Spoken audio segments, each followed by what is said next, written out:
Hi everyone, my name's Serena. I'm a locum GP in London and I'm also co-founder of mylocummanager.com. Today I'm giving you 5 key tips which will save you a lot of time, stress and money if you're working as a locum GP. So the first thing I'd say is preparation is key. Know which documents that you need in order to start working as a locum. And do you know what? No one really ever tells you what these are, so guess what? I'm going to. So here's a list of all the things you're going to need in order to start working as a locum GP. The thing I'd say is getting on the performers list and also getting your indemnity sorted if you're switching providers can sometimes take a bit longer, so sometimes up to 6 to 8 weeks. So it's definitely worth starting this as soon as possible.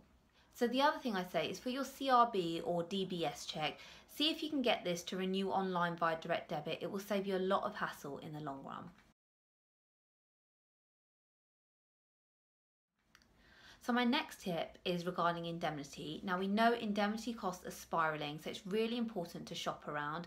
Call all 3 providers. They are the MDU, the MDUS and the MPS, and give them an estimate of the number of sessions that you think you'll be working. Now it's really important to track those sessions over the course of the year and the number of hours that you've actually worked. I use my Locum Manager to track this, but you can use whichever method that you find easy. Now, at the end of the year, call your indemnity provider and give them the actual number of sessions worked. If you've overestimated it, they will send you a check back of the money that they owe you. So the next thing I'm going to talk about is support. It can be quite isolating being a locum GP, but there's so many avenues of support out there. You just got to know where to find them.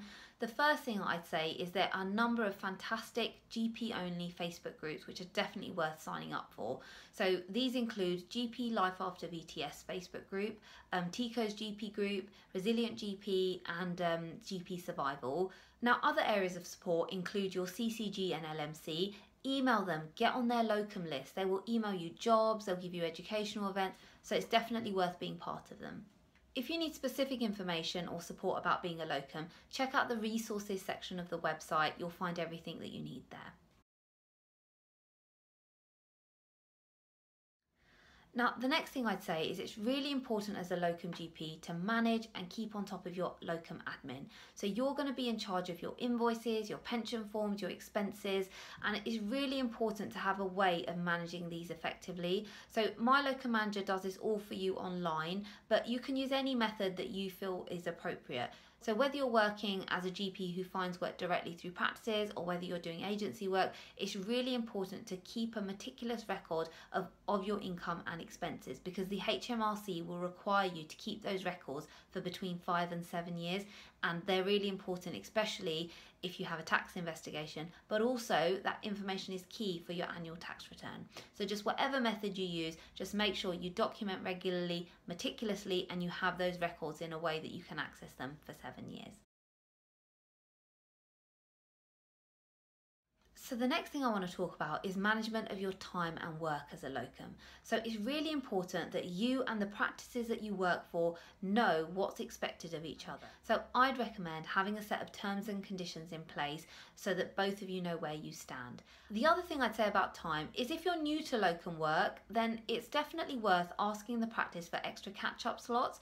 Now most practices that I know will put in catch-up slots for their locum GPs anyway, but if they have done, but you still feel like you need a bit of extra time, just ask for it, but just don't necessarily charge for it. It will just give you a bit of breathing space to start building up your confidence and start working more efficiently. So I hope you found those tips useful. If you'd like more information about locum work, you can subscribe to my channel or you can go to the resources section of the website and find everything that you need there.